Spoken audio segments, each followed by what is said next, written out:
So I feel like I haven't been taking enough responsibility as a host lately. So I insisted today that I would introduce this episode of Informed Dissent. And after I insisted, both Ben and Eliza decided, well, if you're doing that, no, I'm kidding. Ben and Eliza won't be joining us today, but I am Cori Cohn. I'm normally introduced as a disenchanted transsexual, but what I am is a man who's undergone this medicalization process for no good reason. And I'm here today with my two normal co-hosts. I'll introduce Lisa Sullen Davis first because she's closest to me on the monitor here. She is a prolific writer and has been covering gender issues almost exclusively for the past 6 or 7 years. She's working on a forthcoming book, but recently she published Housewives, which I have on my shelf over there, but I will not go grab.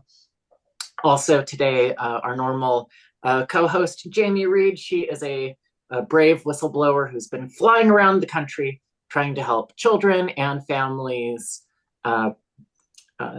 avoid harm from whatever this process is. And welcome to Informed Dissent. Thank you, Cori. That was nice. Well, thank you. That was really nice. All right. Do you know any of the headlines from this week? Yes. Let's start with, I don't have the headlines in front of me. I know that there's two things that the Trump administration is working on that are interesting to me. One is that the Federal Trade Commission is going to be pulling together a panel of experts to talk about to discuss, I don't know whether or not, I don't know if they're coming in with this assumption already, but looking into deceptive practices in the gender care industry. So do we have some information on that? That's one of the correct headlines, isn't it? That is one of the correct headlines, yes. All right. So do we have more on that?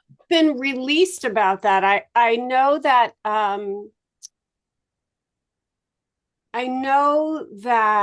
it's been difficult, and we've talked about this before, but it's difficult to catalog the harms of these medications when the side effects or adverse effects are the point.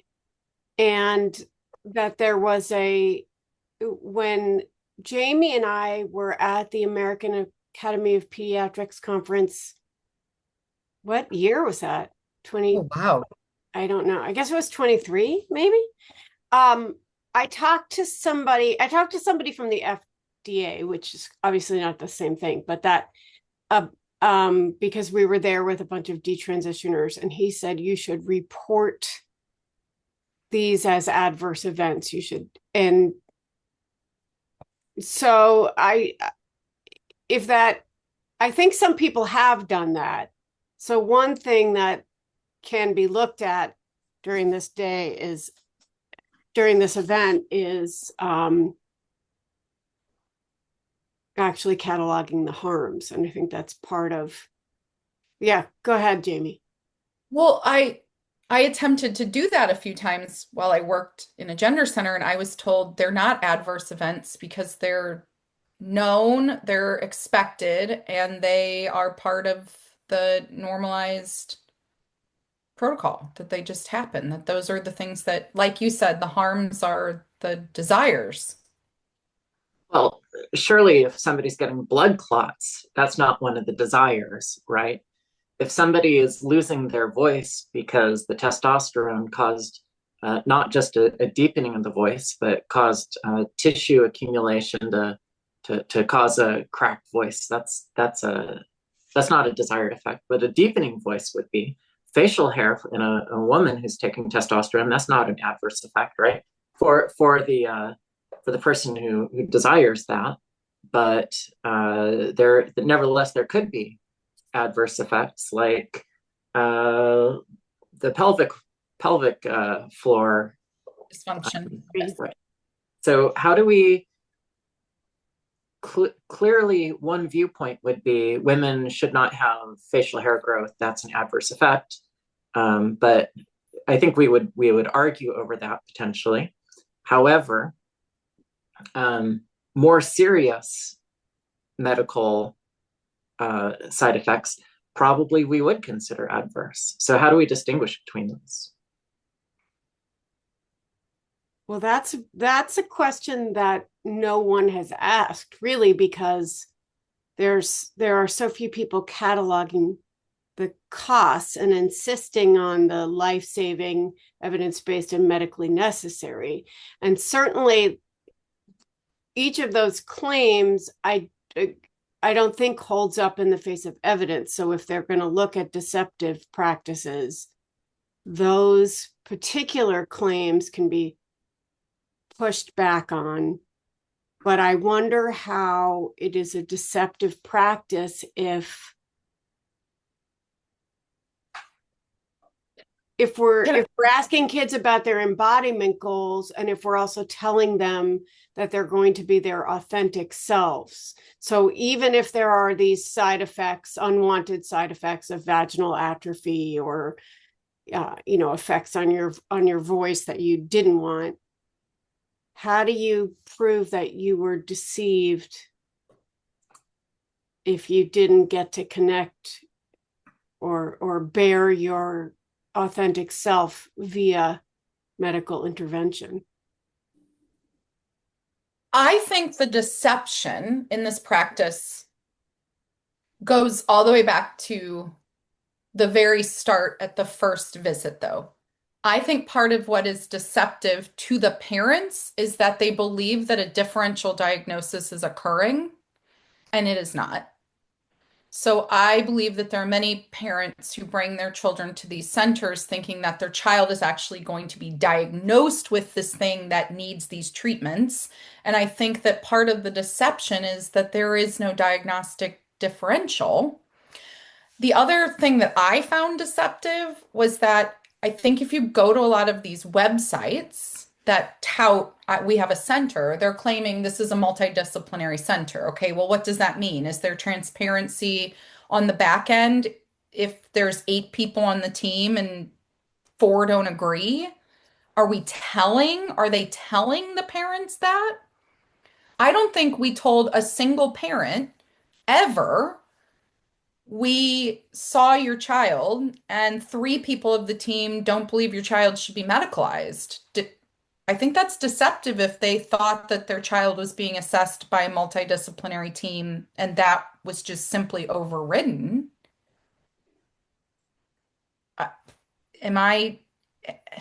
And I think the websites also kind of tout that this is like, oh, the website acts like we're going to support your child when they get their hair cut and their social transition. And it doesn't lay claim to 80% of the kids that come to this center end up medicalized on the other end. I think those are deceptive practices in what's being sold to the parents.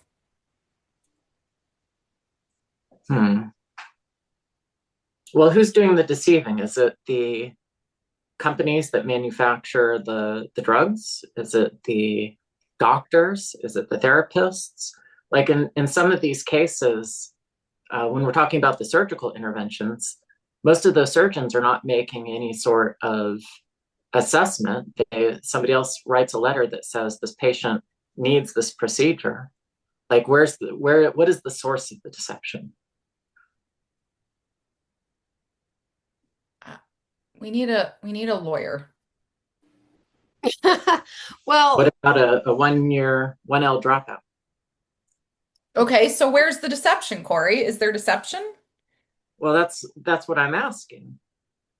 Like, if the FTC is doing a program on this, I imagine at minimum, right? Let's talk about the thing that we would have the most confidence in addressing as something that's deceptive, which is that puberty blockers are supposed to give children time to think. Yeah. Okay. Yeah. So I guess there are 2 things that we could look at from that, starting at that point. One is, to what extent do the pharmaceutical companies understand or have knowledge that their products are being used for this off-label treatment. And to the extent that they have knowledge about it, to what extent are they reactive or responsible for these usages? And then the other is, what about the doctors that are prescribing them, right? So I guess you have two related but distinct parties that you would investigate, groups of parties that you would investigate for deceptive practices. Just on that question. The companies manufacturing puberty blockers sure as hell know, because they know how many of their products were being utilized or prescribed 20 years ago when it was purely for smaller cohorts of precocious puberty children versus where they're at now. They know. How much do they know? You are asking. We don't know what they know. Well, you're asking me to disclose this. So I actually do have a question for this, just kind of our podcast in general. I think it's really interesting that we cover the gender culture war, but we're also like actors in it. Like, we're going to talk about the MIT event, but two of us were there. I think there's this interesting, like, are we making some of the news too? Because the question you just asked about puberty blockers, I can't answer you because I know things that I can't disclose. Oh. She could tell us, but then she'd have to kill us. I also want to point out that, that amazing animated video from Planned Parenthood directed at teens and tweens that said, if you're feeling uncomfortable in your body, during the process of puberty, you might be transgender and need puberty blockers. Don't quote me on that, but we'll link to that, which was just an incredible, talk about, that seems like a deceptive marketing practice to me. Who doesn't have discomfort during puberty? And some of us for the rest of our lives. Yeah. I think beautiful people probably don't. Beautiful people don't? I don't know. Yeah, like supermodels and I was gonna be like, jocks. Lisa's beautiful. No, I mean they still do. You're both beautiful. I mean the otherworldly people, the top 1% of the 1% people. They do have all kinds of problems. I remember, in terms of all kinds of body issues. I remember interviewing someone for the Tomboy book who had done all these workshops about gender in rural Ontario. And she had found that even the most gender non-conforming people had all of this different kind of discomfort, and that the super jocks were worried that their knees were too girly. And what? Yeah. And that everybody seemed to have some feeling of failure related to this topic. Live sneeze on camera. And the trick, of course, is to just say hello to that feeling and move on with your day and not ruminate on it, not need to medicate it. Yeah. So what was other news elements? So we have this meeting that's going to come out. So we will cover that when it occurs. Yeah, there's another thing that the Trump administration is working on, which is to eliminate certain procedures and treatments from coverage from Medicaid.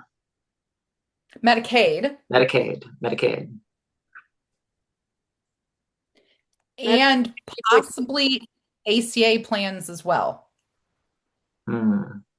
Medicaid is for the poor and Medicare is for the old, right?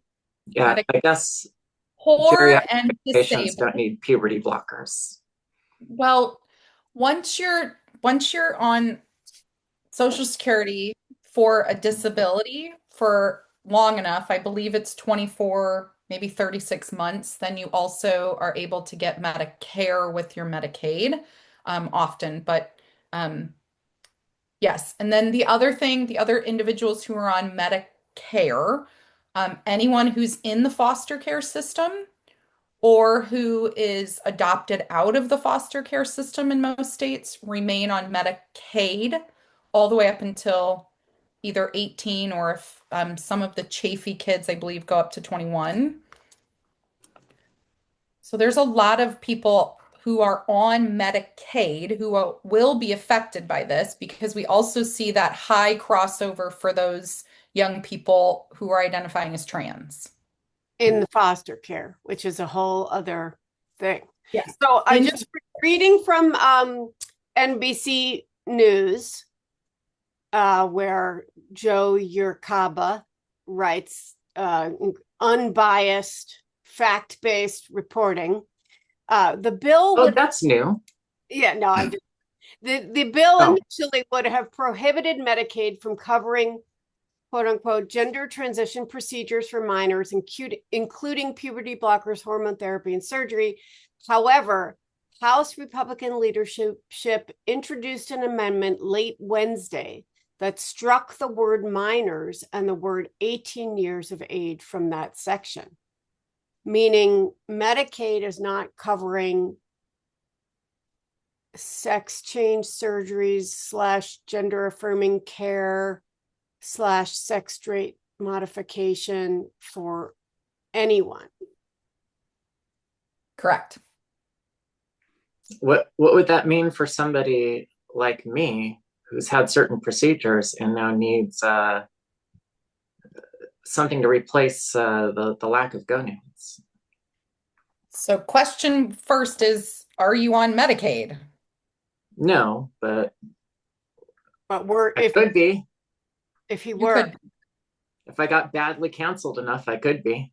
Okay, so here's where the next issue comes in. So then it comes down to, is the provider coding your care in what way and or correctly? So the coding for your care, Cori, should be that you have a deficiency because you do not have the body ability to produce those necessary hormones.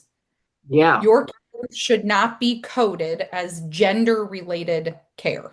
I think it is now, though. So this becomes a question of, how is it being coded? And do we give providers enough information on how to code these things so that they make sense? So then the question becomes, are we going to see individuals who are receiving these interventions based on their gender? And is it going to be that they just change the coding and they start manipulating and lying about codes? So this still has to go through the Senate, and then Trump has to sign it. But he named it his big, beautiful bill, I believe. So I think it means he wants to sign it. Yeah. I like that our president has the mindset of a kindergarten teacher. Do you like that? I don't think I do, actually. Now that I said that out loud, now it sounds horrifying. So the interesting thing about, this move and I'm sure the horror on the part of some people about the decision to not cover these interventions is that, this is our only full government funded healthcare, federally funded healthcare. And we often talk about why some European countries, definitely not all, have pulled back on these treatments, especially for minors. And it's, for many of them, we believe it's because the citizens are paying for the healthcare and they have a fiduciary duty to review the evidence. And if the evidence is poor and some people are getting hurt, they cannot justify charging everybody for this.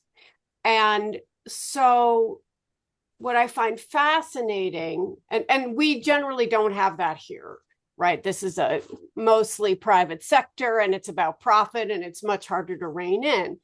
But in 2016, the Centers for Medicare and Medicaid Services issued this decision about gender dysphoria and gender reassignment surgery that at the time said,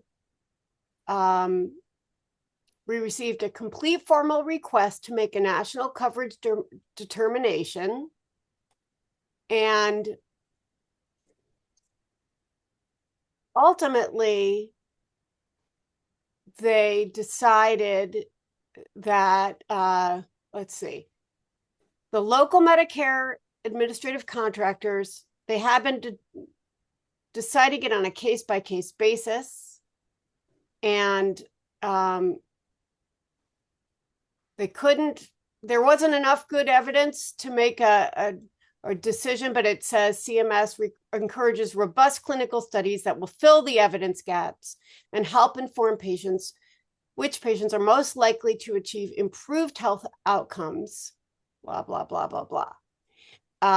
So they declined to uniformly cover everything. And one of the things they said was because the quality of the research was so bad, the results were inconsistent, but negative in the best studies. In other words, in the highest quality studies, the outcomes were not good. Those that reduced confounding by testing patients prior to and after surgery, in other words, that didn't just do retrospective studies or anonymous surveys, that those were the ones that showed worse outcomes. So they kind of have every right to not fund any of this. Yeah, based on that, yeah. Okay, Based on dumb that, question. why should taxpayers be paying for something which is of very low quality evidence, and the high quality evidence shows negative results? Sorry, this is a dumb question. Who was the president in 2016? Well, that At was the what point? beginning of Donald Trump, but this study was probably commissioned. This happened under Obama. I Okay. believe this happened under Obama. 2016 would have been Barack Obama. Okay, so Medicaid does this review in 2016, and we're now at 2025, and we still have no better studies or evidence. And the one that the NIH funded with Olson Kennedy, she refuses to publish.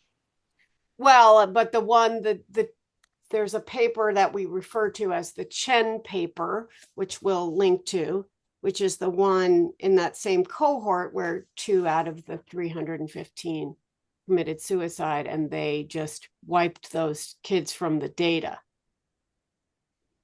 So it all would have been that, which was prospective, higher quality research. The results would have been terrible if they'd included the people who took their own lives.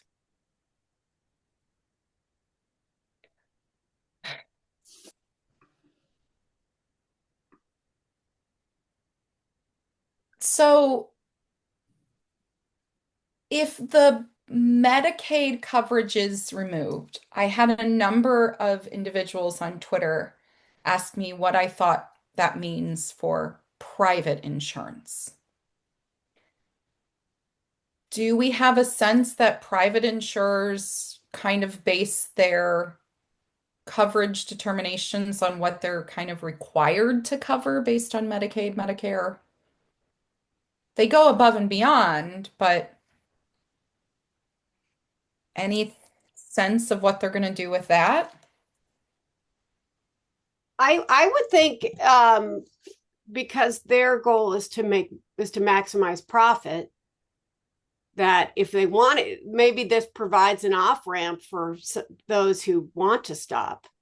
But if it's still making money for the others, they don't have to.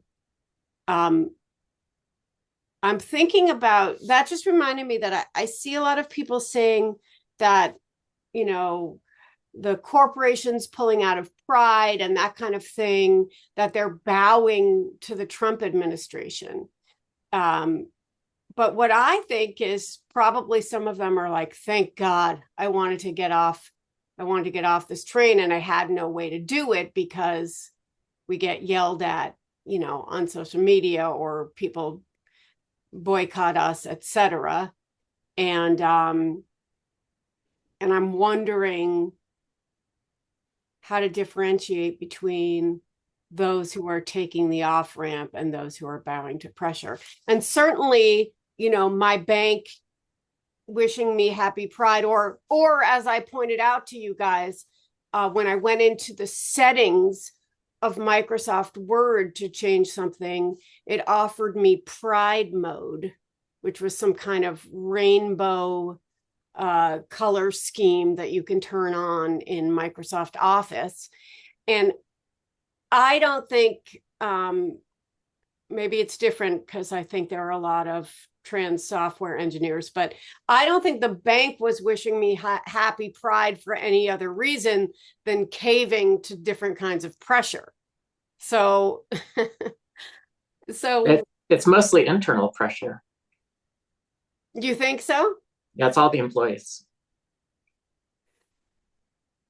But also the culture changed, and it felt like there was this. I mean, I remember one day during the pandemic when we were all supposed to put the black squares on our Instagram, and I had posted something about my book, and somebody said, you got to take that down and put the black square up. I was like, all right, I'll do. Did you do it? Yeah, I did it. You're a black square person. Well, I was. Did you, Jamie? I knew that the world wasn't as good, bad, left, right, black, white as I thought. Did I? I had no social media until 2023 or 2020. I think 2023. Yeah. I had none. I had no Facebook. I had none of it. How was your life? Were you happier? Oh, damn. I don't know.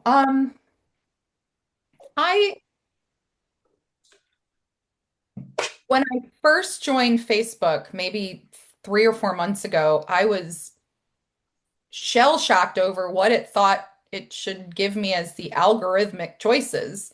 Because it was trying to figure me out at first, and it kept sending me chickens in costumes who were dancing. And I was so utterly confused. Why did it think that I liked costumed chickens dancing? Did it think you were a furry? I don't know what it thought. I think it's begun to figure me out a little bit better now because it knows that what I actually like is dermatological surgery videos. Oh. What kind? Zit puppet? Dermatological? Dermatological. Yes. So, I mean, so this is where they cut people's skin off of their body?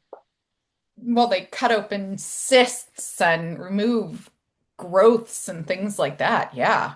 If I had to pick which subspecialty, I mean, it was always infectious disease, then dermatology, then endocrinology. Blah.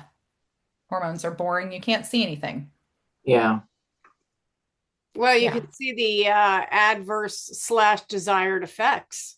Yeah, that you can show up. But no, I mean, in case of a zombie apocalypse, oh, bring me all of your boils and everything that needs to be cut open on your skin. I'm all about it. I'm not a doctor. But that's what gets to happen in zombie apocalypses. Boils? The people that, yeah, well, and also the people that didn't get to go to med school get to set up their own little, yeah, derm Peter surgery. boils. Yes. I But think we should okay. go, Lisa. No, I I was going to say that Cori brought up a good point about in both things we were talking about where does someone like him go for help? But that question remains regardless of these other two stories that we're talking about, Trump stories. well, Cori, you can go to Texas. Texas is going to have passed one of those first bills this session. Oh, you're right. There's a bill that passed that said that if an insurance company covers the onboarding procedures, the transition procedures, they now also have to cover any of the sort of follow-up care or reconstruction procedures if you detransition. I like the way that the representative who is sponsoring this bill discussed it. He said, if I take you to the dance, I'm also responsible to take you home. That's right. Yeah. But not necessarily to have breakfast. Don't expect to stay over. Yeah. No, I just need to get you Not home to the safe. hotel room after the prom. Although Representative Leach is pretty cute. I would have breakfast with him. Did any of you go to prom? Oh, yeah. I went to a number of proms. Never went to a prom. School proms or queer proms? School prom. I got to bring a girlfriend to my all-girls Catholic high school Wow. proms and things too. Yeah. Well, I never went to prom, and I had a very big birthday that happened several years ago that I'm still waiting for my birthday party for. This is an ongoing subject of contention in my marriage, and I wanted to have a prom, and that was vetoed. But We should totally throw you a prom birthday. yeah, I think so. What's the next big one where you should have a prom birthday? Well, I'm still celebrating the last one. I'm age queer. All right. Would you bring your spouse as your prom date? I think so. He'd be a fun date. I'd be Okay. friends with him if we weren't married. He'd be my buddy. Okay, well, speaking of me being able to throw parties, so in Boston, we threw a lecture and then we tried to throw a dinner. And I'm going to use the knowledge of what I learned from doing that, Lisa, to throw you a prom. Oh, I'll protest. Get 100 very angry young people and one family of kind of middle-aged parents with their young child, which I don't know, they just looked sad and confused and not committed to being there, and maybe not sure they wanted their child to grow up to be the people screaming. But let's rewind, Jamie. Why don't you set the stage for what happened last Sunday? So, two organizations and a young D-sister set out to host a lecture at MIT. I'm not from Boston, but the representative from Diag, who I think we can say her name because one of the protesters held up a sign with her full legal name on it. She's a realtor, and it said, "Don't buy a house from Evie." Evie works with Diag and with the LGB Courage Coalition. What Diag is? Diag is Democrats for an Informed Approach to Gender. And Simon Amaya Prince is Price. I always do this. I always want to call him Prince. He is a prince. We worked to put together a lecture, And I thought if we're having a lecture, we should probably have dinner afterwards for the speakers and maybe some of those who traveled from a distance to come and listen. And we called it a fundraiser, although I admit we lost money. That's okay. That's how these things go. Sorry, did you say a fundy racer? Yes, it Okay. was a fun eraser.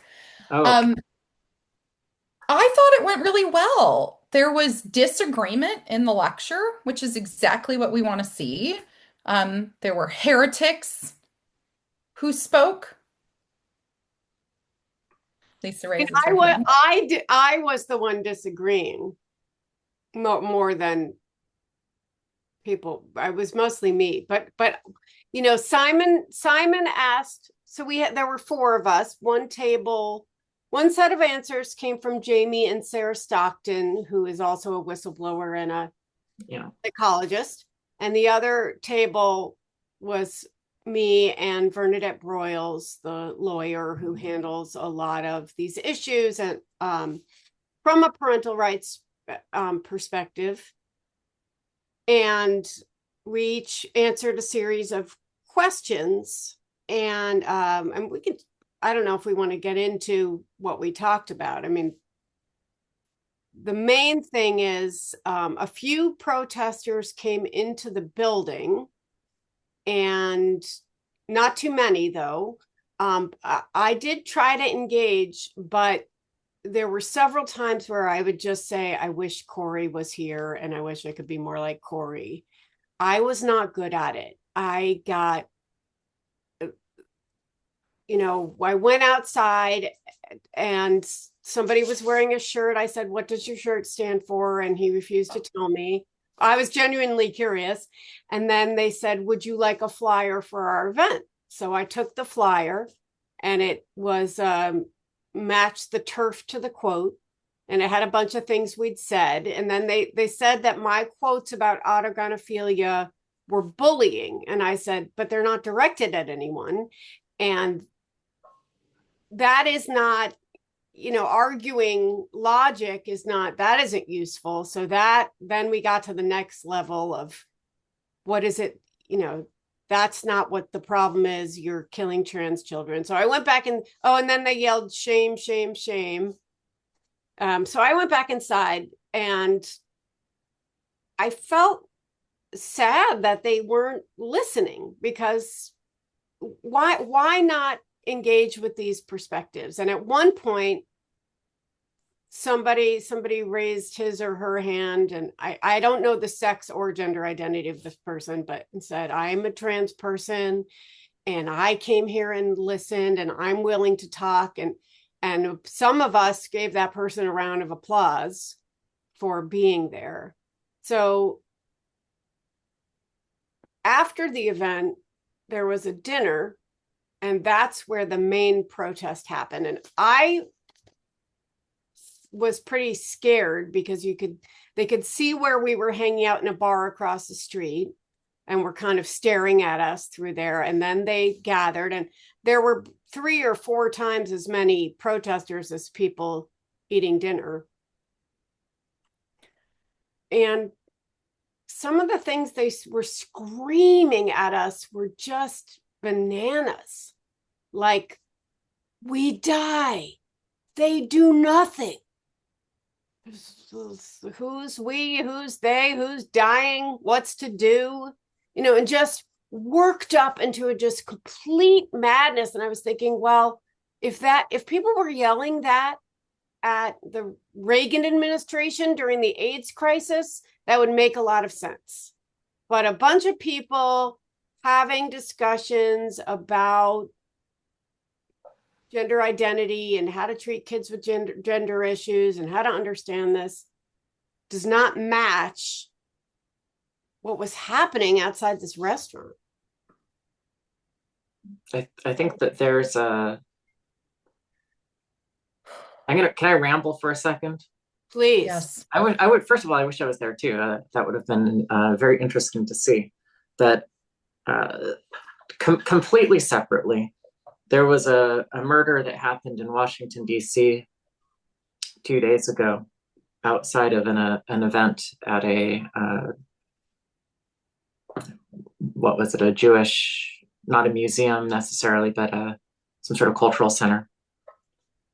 And two young people were shot by an assailant who was chanting "Free Palestine." Immediately before and while he was being arrested, he was chanting "Free Palestine." And the news this morning that I saw is that his father was an Iraq War veteran. And this man is, I guess, 31 years old. And I am reminded of how this generation, the millennials and the ones that came up right after, the Gen Z, all of their lived experience of the United States is being in a country that doesn't really seem to have a mission anymore, doesn't really seem to accomplish anything anymore, doesn't seem to be adding anything to the world anymore. It doesn't seem to be a net value.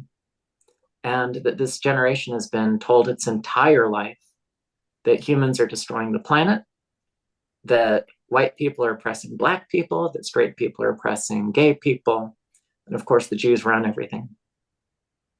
And without there being any meaning making that's happening, people will cling to something to make some meaning out of something.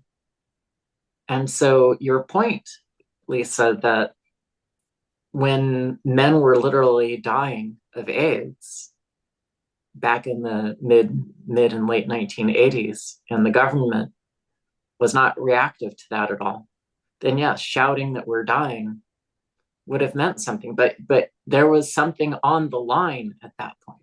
Like lives were literally on the line at that point. And the ability to try to influence the government to address that loss of life actually was meaningful. But there's almost no meaning.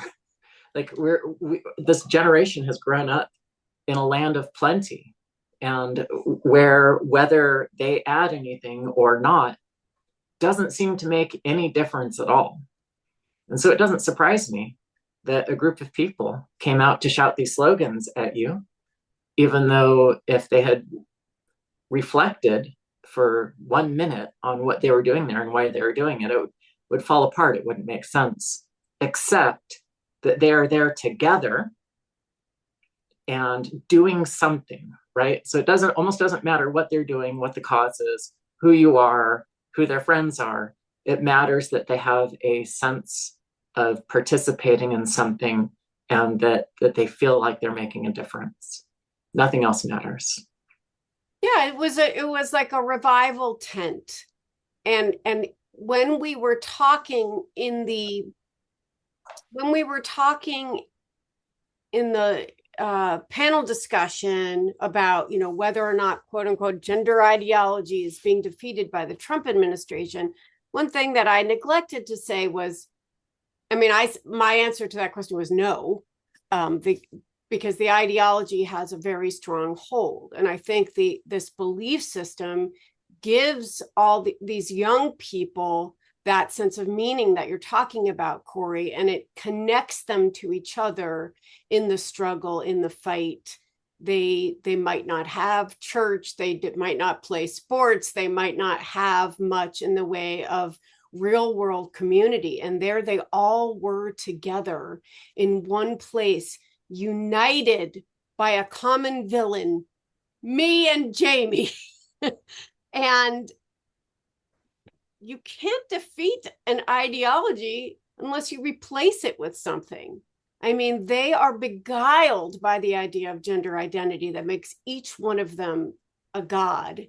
So, for me, I've had to replace my faith in all of the liberal institutions, right? Like I can't, and I hate sounding like this, but it's hard to trust the New York Times. I can't trust the medical associations.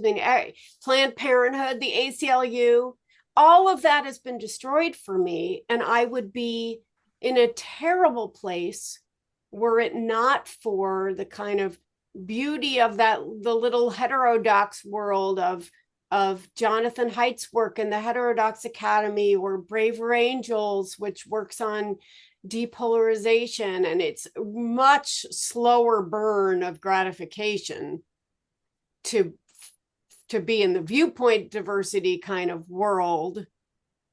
But I think it's worth it in the end. But as I said at the event, what did I say at the event? I said certainty is a warm bath and viewpoint diversity is a cold shower.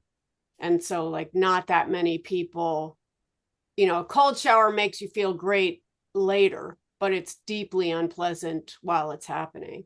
And it's hard to go out to a group of people chanting, "We die, they do nothing," and say, "Would you like to sit calmly and exchange perspectives about this and experience the pleasure of having your knowledge grow and no longer considering someone an enemy, and how life affirming that is?" I mean, you can't fit that on a t-shirt.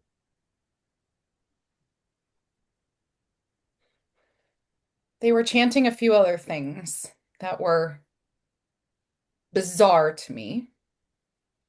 So they were also chanting that they believe that HRT should be given to them for free. Yes. That's bizarre to you? That is bizarre to me. What are you, some sort of capitalist? No, but You aren't? no, actually I'm not. But the meaning making, the one of the things that I had, okay, so let me take a step back. Lauren and I left the lecture and we went to go get me a coffee, which some people who listen to us regularly will understand why Jamie needed a coffee at 5 p.m. And then we walked over and you could hear them chanting. Lisa, you could hear those chants like from blocks away. I mean, there's maybe what, 150 people there? I estimated 100 based on nothing, and I see that Julia Turcotti, one of the leaders of the protests, is estimating 150. So, okay. I do think we should talk about Julia in a minute. Maybe we should do that first, and then I'll talk a little bit about being an anarchist and really confusing those kids. So I learned who was organizing the protest against us, and it was this trans-identified man named Julie or Julia. Julia, I think. No, but no, Okay. no young person would choose Julie. Come on. Julia. Okay. So this individual attends MIT and is something about computers that I could not explain to you if I was under torture. I don't know. They do something with computers. I realized that they were organizing this protest, and I actually reached out to them on Signal and I introduced myself because I want to talk to everybody. I didn't know anything about him ahead of time, and we had some dialogue back and forth. Yeah, but sorry, I don't mean to interrupt, but he'll probably watch this. And that's well, he'll be upset that you said he. And then he might stop watching. But keep going. That's what Herm is for. Keep going. Herm. We went back and forth on Signal. I initially offered to go get coffee with him. And then I realized that Alejandro Carabella, am I saying that incorrectly? I hope so. Okay. And here we go again. He put out something on Blue Sky about how we were coming to MIT and that we were all haters or something. And then the death threats started on Blue Sky, the very kind place. Anyway, the offer to go to coffee was initially refused. Then there were death threats, and then it was accepted. And then at that point, those around me said, you can no longer go get coffee with this person Because of the death threats. because of the death threats. I guess that makes sense. I think it still would be safe, but it's fine. But we learned later that this individual transitioned not that long ago, right, Lisa? Well, I I don't know, and we were told something that I don't know is. I mean, we know that I don't know that he is responsible. So somebody told us. So this is just a rumor. I have not. Yeah, this is gossip. This is gossip. Should we not do it? I don't know. It's up to you. Do you want to be a gossip? Is it germane? Yeah, it's germane. It's germane that either his friend or his girlfriend died at the school he went to before. Somebody in a car accident. Somebody said he was driving the car. I don't know if there's evidence of that. And after that, he transitioned, and there is a picture of him wearing that girl's dress. And so it is possible that the transition is a trauma response of some kind.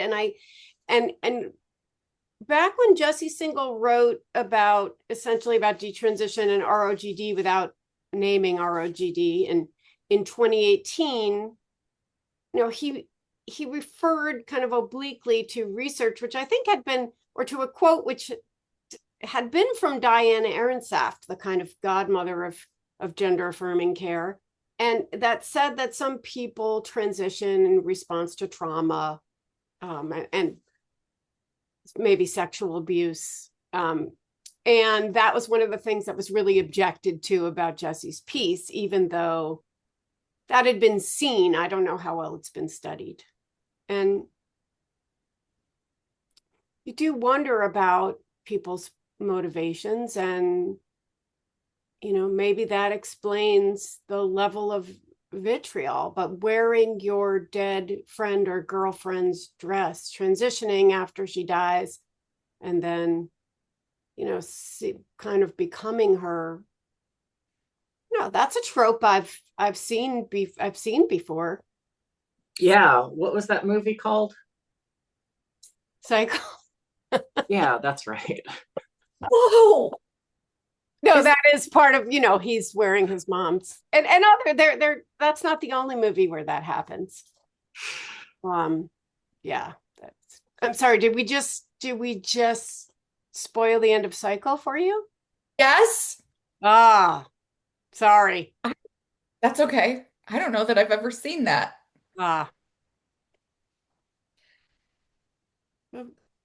So that makes me wonder not just about this individual's motivations. I think that's the word you use, Lisa. The motivations for transition? It also has me really struggle sometimes with understanding how to broach that idea that we're in conflict with someone. I don't want to be in conflict with somebody who is in their activism out of trauma and out of this Well, Cori, that's ridiculous. why? Because everybody that you're in conflict with is in trauma. All of these people who are transitioning and see this as their life raft to escaping their trauma, you're in conflict with them. I don't, why am I in conflict with them? Because they're getting on this life raft. They think that they're going to the opposite shore where they can be safe. And what they're really doing is getting on the life raft and going into the shark infested waters with no hope of ever going anywhere. And what you're saying is, you guys don't even jump in the life raft, stay on the boat, and they're saying it's dangerous for us to be on the boat. We need to get on the life raft. And you know that they have a delusion that they're going to get somewhere on the life raft. You know that they're going to be eaten by the sharks. But now the conflict is they want to be on the life raft and you don't want them to be on the life raft. Not only that, you're walking around with a giant pair of scissors that they think you're going to pierce the life raft with, and you're going to sink them. And not only that, but you're tossing pots of chum into the life raft and it's getting all over them. Okay, this metaphor is getting really in depth. But listen, most activism, there's so much activism that comes out of trauma that, mothers against drunk driving. I mean, so much of like, let me take my loss and use it for the greater good and to prevent someone else from having to go through that. I mean, I talked about that at the event, that's what the family acceptance research that it comes out of watching these families that were torn apart by AIDS and thinking there probably was a way. I mean, torn apart because the kids were gay and the families weren't accepting, and then they didn't come together until, the young men were dying of AIDS, and this social worker thought they could have been in contact all this time if we had helped them learn to be together. Like it's very normal to try to turn your trauma into activism. And I think that's what the three of us are doing on some level, even though I don't think of myself as an activist. We have all, Cori had something terrible happen to him, and Jamie, you and I participated in what happened to him, what happened to other kids on some level. You worked at the clinic and I reported on it unquestioningly. So we're all here trying to soothe our anxiety, pain, guilt, and shame. But we have really different approaches. Yep. Lisa, before you went into the dinner, did you interact or talk to any of the protesters? Or did you try to? I did a lot of hooping and hollering and when they saying, yes, you get to do this. This is your right. You get yes. to protest. Okay. Yes. I did that. I did that. I mean, Cori, do you think that they shouldn't have the right to protest like that? No, I mean, there's a like, if you're being faced by a pack of wolves, the liberal instinct is to say, our conservation efforts were so great. They're not a pack of wolves. These are a lot of, they're kids. I see them as kids. Mm. And you like kids. I like kids. And They're I adults. like the rebel kids. I like the kids who question things, even if they're dumb and they don't know what they're questioning. Yeah. I think sometimes kids think that they're questioning gender norms. They think that they're fighting against bigots who want to keep them confined in these, quote, gender rules. Yes. I want to talk to all of them, and I want to give a lot of them a big hug and say, you're barking up the wrong tree, but I really admire your spunk. Well, I can understand why these rebellious children are sympathetic to you, Jamie, because you're sort of a rebel yourself, aren't you? I mean, I read this week that you committed a crime in California, which you should neither admit to or deny, because you have the right under the Fifth Amendment to not be compelled to speak to any crime that you participate. You can't be a witness against yourself. But did you happen to be in a space this week where a recording was being made of a certain session or seminar? Yes.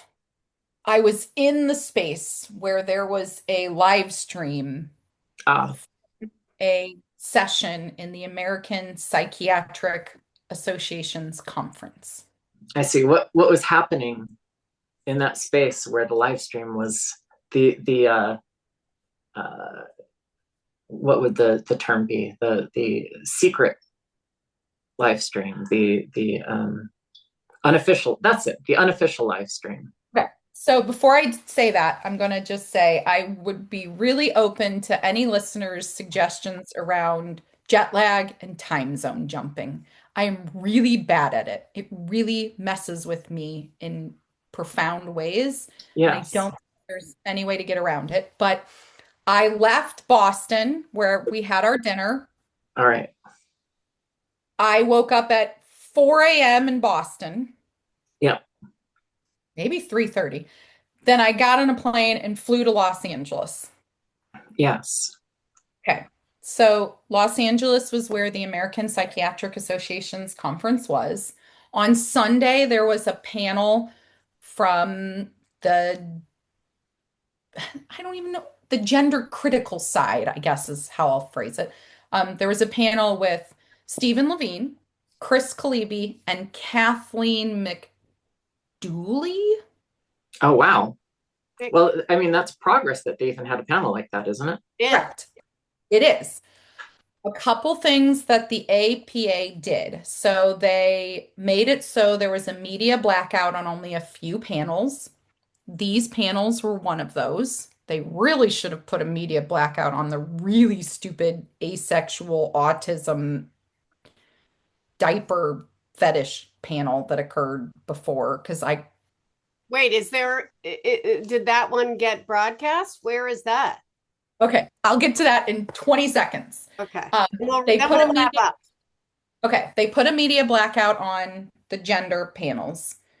Sunday, that panel occurred. Monday was Scott Leibowitz. I'm gonna forget the other name. Who heads the gender clinic in Columbus, Ohio, I believe. Headed. He's left Oh, he left? because the law passed in Ohio. Oh, I see. And I don't know where he went now. So if anybody actually knows if he's still practicing and where, I'd be really interested to know this. So I flew out to attend that panel. And I got in the room and I sat down and I was minding my own business. First of all, I couldn't find a women's bathroom for 10 minutes, which was super annoying because they had gender neutral stickers up on them and there were urinals and men. I was sitting there waiting for the panel to start, minding my own business, and I hear this man in front of me complaining obnoxiously about the day before's panel. And he was just being annoying. He was acting like he had no idea who was in the rest of the room. He didn't care. But I was in the room. I only flew out for this panel. So I went to the room ahead of time.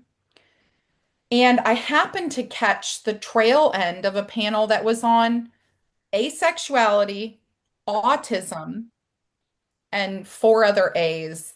Aromantic, agender. What? I caught the tail end of it. It was horrifying. And they did mention diaper fetishes, which yes, it was Another time for that one. Yeah. Yes. But I had no intention of recording anything, but the man in front of me was going on and on complaining about how Segum and Do No Harm are billionaire supported hate groups.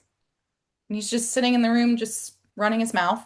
And then, yes, somebody did live stream the panel on X. And then who is making the complaint? Just a guy in the audience. Oh, not just a guy in the audience? Yeah, it was a guy in the audience. But a famous guy? Yeah, but this is jet lag. This is what's happening to me right now. I'm dropping everyone's names Okay, out of don't my, do it. Don't do it. don't do what? Don't forget everyone's Oh, names? don't tell. Oh, you're dropping. I thought you were gonna like do the gossip thing. You mean you're No, at it? it was Dan Karasik. That's who Oh was yeah, sitting. Oh, Dan a Carras. big WPATH guy, the guy who famously at the 2017 U.S. PATH conference presented about a patient with 7 alters, as in multiple personality disorder, who had successful gender nullification surgery. Yes, go on. So Go on. he's sitting in front of me, running his mouth, and I heard him say, I'm an expert witness, and I can't believe that they even let this panel occur. And he's complaining to the people who are about to present on this panel, and he's complaining to the APA's legal advisor woman who was like there as well. He is basically saying all this negative stuff. Why did the panel exist? And she suggested, well, next year we should have a debate. We should just put on an actual debate. Do they do And that? no, oh no, Michael Myers, who was on the panel I was waiting for, Michael Myers. says, I know, what a bad name. He says out loud, no, we should treat them like the APA treated Scientologists. No debate. Don't even listen to him. Don't even engage, was his Hmm. recommendation. So there is clearly some internal dispute at the APA where some people clearly think that there should be some debate. And what's interesting is the people who are opposed to the debate are not the ones with criticisms of the care model. The ones who want the debate have the criticisms of the care model. The ones that are saying still no debate is those who are going to continue to defend these practices. The panel went on. Leibowitz spoke. Leibowitz, we might actually want to spend some time next time talking about Leibowitz and the quote moderate position he's trying to carve out. Yes, like Brianna Wu's moderate position. I think we should talk about, is there a moderate position? I like that we're like this care should not exist at all. So zero age. And other people are like it should be instantly. Wait, I screwed that up. We're like, no, no children should be affected. In fact, it shouldn't be any earlier than 21 for any of this. And other people are, no, it should be instantly. As soon as they're born, they should be, you should be transing babies. And the moderates are like, let's split the difference and transition 11-year-olds. Well, I'll have something to say about that since I don't actually advocate for any particular position, but I won't. I think interrogating the moderate position is a great idea. Yes. So that was what Leibowitz tried to put on. He tried to Okay. say, I'm kind of putting on this moderate position. And then he found out that there was a live stream and he got very mad. How did he find out? A journalist texted him in the Journal- middle of the panel and said, would you like to make a comment about the fact that your panel's being live streamed on X? Wow, he was checking his phone while he was giving the talk. Well, no, the other guy was talking at the time and Oh, he and then he got really mad and then he told everybody in the audience, stop doing this. And the person who was live streaming did not stop doing it. And it was not me. And then it all ended and they didn't do any Q&A because they talked too long. And then at the very, very end, I got thrown out. So Why? Um, I think primarily because everybody in the room thought I was the one who was doing the live stream. But if you were physically in the room and you knew where I was sitting, you would know that it had nothing to do with me because it's not the angle from where I was sitting. So, yeah. I see. So So did they come up and like grab you by the arm and what? No, the legal councilwoman came up and told me that she wanted to go through all of my devices. And did you tell her to fuck right off?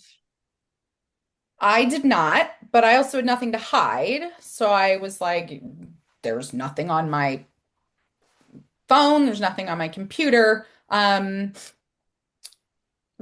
there was, yeah, so I got thrown out. She told me that, well, first she started giving me these weird offers. Like if you delete everything on your phone from today, then I'm still going to take your badge, but you maybe could come back in the future. Oh, so are you permanently banned? I don't know. She took my badge, but then I don't know. Yeah. But I Do you mind if I just make a comment here? It's not specifically about you or this particular event, but it's for everybody who might be watching this to figure out what's next. And I just want to give you my complete assurance, my complete attention, not my co-hosts. there's a huge lead up here. Just spit it You out. people, every time that you all meet to talk about this stuff from here forever, we will have moles in the room. We will find out everything that you say, everything that you write down is going to come out. More and more whistleblowers are going to reveal all of the transcripts from it, and it's been like this for the last 2 or 3 years. We have all of the information. You will never be able to conspire to bring these types of treatments and inflict them on children ever again without everybody knowing every detail that you're planning. We will be there. I promise you, I guarantee you. Oh, whoa. I don't know what spy network you belong to, but I know. there's a job for me there. Okay, well, I think we should wrap up because it's been Yes, going on a long time and we we've should do solved all the problems. our non-gender items. Oh, non-gender items. What do you two have? What are your non-gender recommendations for the week? Looking around desperately. Tennis? Oh no, I know mine. Go, Jamie. Gardening. Oh, dang it. I was going to use that one. No, you weren't. I came back yesterday. Oh, so I flew to Los Angeles, then I flew back to the East Coast for a full day custody hearing. That's why I'm uberly jet lagged, and then I flew back to the Midwest yesterday. But my thing to do when I need to be mindless and just decompress is I just love doing yard work and being out in my garden. And I was amused because 2 people yesterday tried to come up and sell me lawn mowing services. And I was like, this is like my favorite thing I do all week. No, please go away. I'm not paying somebody to do something that I absolutely love to do. So that's one of my favorite things to do. It's just like weeding. Oh my God, weeding is amazing because you Yeah. know what it is? I feel like I have no control, right? I've given up the illusion that I have control over anything. Okay. Okay. I have 5 children, my career, I've lost my career. I don't have any, I have no control. But it's like that moment where I feel like I can pull this weed out and I can let the flower that I want to grow bigger have room and strength. And it just gives me this sense that I have some kind of control or power over something, which, Yeah. yeah. So what you really need is a weed planting service. Well, I can do that. I have a brown thumb. So Yes, that's my thing. I love being in the garden. Cori? Oh, I was gonna say gardening, but now I feel like I can't. You can. I planted some milkweed. Wait, What? you really do garden? Well, I you have wouldn't milkweed. you wouldn't say that I garden if you looked at the state of my yard. But we've had very cool temperatures here. Otherwise, I would be out there. I need to do something to do some weed control because it's getting really, really bad. But I've been spending more time outdoors trying to get my house looking at like a little bit more respectable. That's all. Are you trying to sell it or you just want to have it nicer to live in?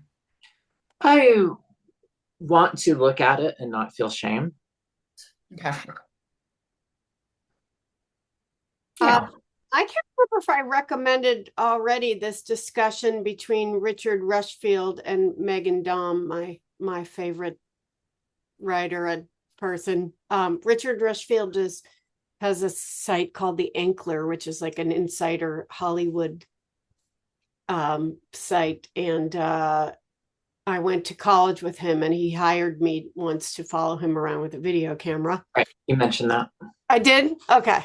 So I don't know if we linked to that last week. So my other thing was this morning I had coffee and my husband had brought home some tiramisu from his some work event yesterday, and I just skimmed a little of the mascarpone off the top with the cocoa and put it in my coffee. So that's my recommendation. Oh my God, tiramisu is my favorite dessert.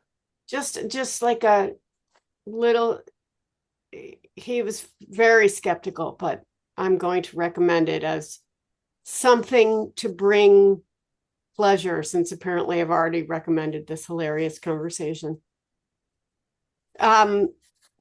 So next time we'll solve whatever problems we didn't get to. What should we say? Moderate.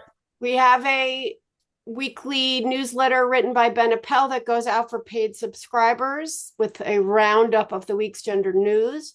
You can find us at, what is it? informeddissentpodcast.substack.com. I feel like we have an email too, but I don't know what it is. We love and read all of the comments, and I actually read all of them, and I love that you all are starting to have discussions amongst each other too. I think that's really brilliant. So thank you, and see you all next time. That was my job, Lisa. Oh, you do it. So thank you all and see you all next time. Bye.